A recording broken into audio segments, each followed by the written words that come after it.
Wind 300 at 16.33. Runway 31 left, clear to land.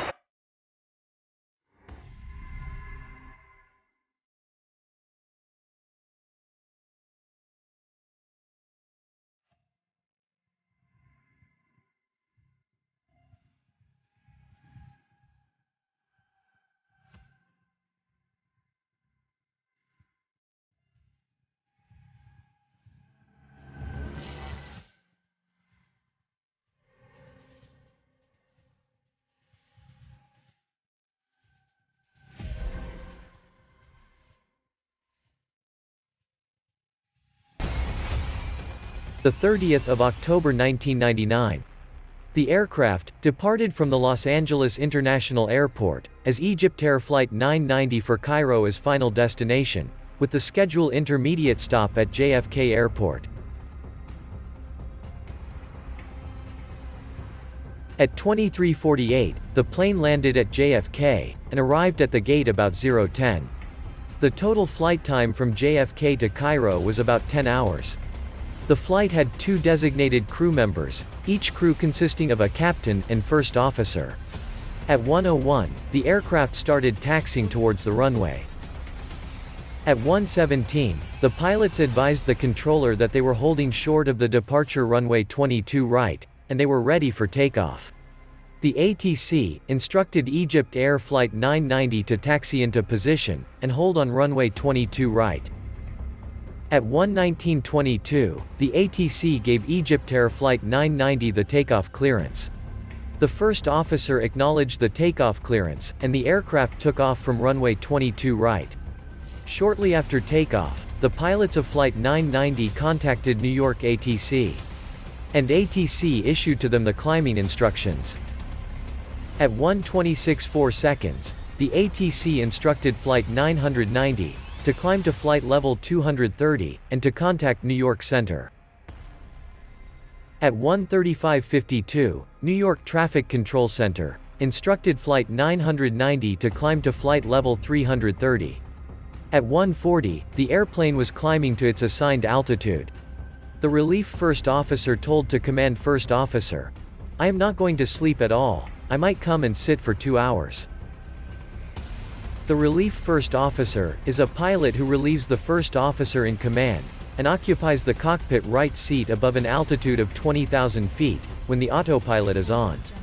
The first officer in command said, "But I slept." The relief first officer replied, "You mean you're not going to get up? You will get up, go and get some rest and come back." The first officer in command said, "You should have told me. You should have told me this. You should have said I will work first. Just leave me a message, now I'm going to sit beside you. I'm not sleepy. Take your time sleeping, and when you wake up, whenever you wake up, come back."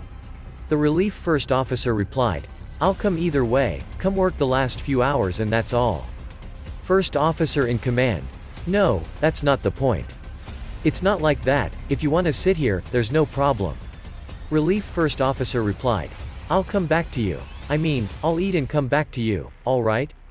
First officer in command, "Fine, look here sir, why don't you come so that you want them to bring your dinner here, and I'll go to sleep." Relief first officer replied, "That's good."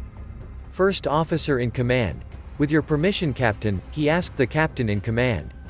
At 1:41:51, the airplane reached its assigned attitude of flight level 330.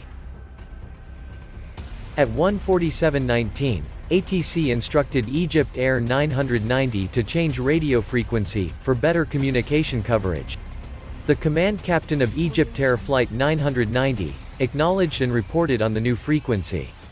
At 1:48:03 seconds, the captain in command said, "Excuse me, I will take a quick trip to the toilet before it gets crowded, while they're eating, and I'll be back to you." "Go ahead please," the relief first officer replied. At 1:48:40, the relief first officer said it quietly, "I rely on God." There were no sounds, or events recorded by the flight recorders, that would indicate an airplane anomaly, or other unusual circumstances preceded the relief first officer's statement. At 1:49:45, the autopilot was disconnected. Aside from a slight movement of both elevators, The left elevator moved from about 0.7 to 0.5 nose-up deflection, and the right elevator moved from about 0.35 degrees to about 0.3 degrees nose-down deflection. The airplane remained in flight level 330 for about 8 seconds after the autopilot was disconnected. At 1:49:48, the relief first officer again stated quietly, "I rely on God." At 1:49:53, the throttle levers were moved from their cruise power setting to idle. Then the airplane began to rapidly pitch nose down and descending. From 1:49:57 to 1:55 seconds, the relief first officer quietly repeated, "I rely on God," 7 additional times. At 1:56 seconds, the captain entered in the cockpit and asked, "What's happening?" 1:56 seconds to 1:57 seconds, the relief first officer stated for the 10th time, "I rely on God." At 1:58 seconds, the relief first officer said it quietly, for the 11th and final time, "I rely on God." From 1:50:21 to 1:50:23, the engine start lever switches for both engines moved to the cutoff position. From 1:50:24 to 1:50:27, the throttle levers moved from their idle position to full throttle. The speed brake handle moved to its fully deployed position. From 1:50:31 to 1:50:37, the captain repeatedly stated, "Pull with me."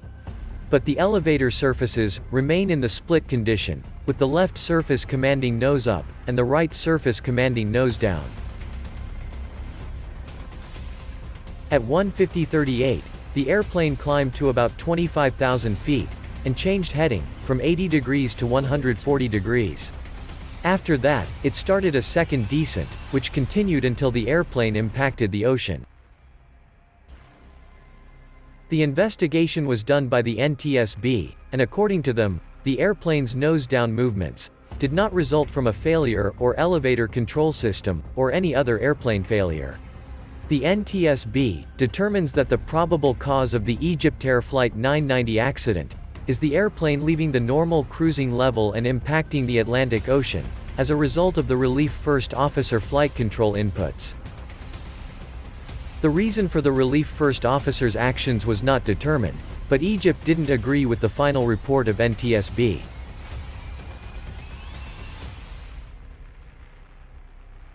The Egyptian Civil Aviation Authority carried out its own investigation, and issued a report that rejected the NTSB report's crash reason. The Egyptian Civil Aviation Authority found that the elevator control mechanism caused the problem, and that everyone in the cockpit was working together to regain control, up to the time the plane hit the water. The NTSB investigation and its results made a criticism from the Egyptian government. There are some evidence that one of the right elevator's power control units may have suffered a malfunction, and the Egyptian investigation mentioned this as a likely cause of the crash. These two investigation reports are still putting everyone in the dark, and it doesn't seem that the reality will ever come out.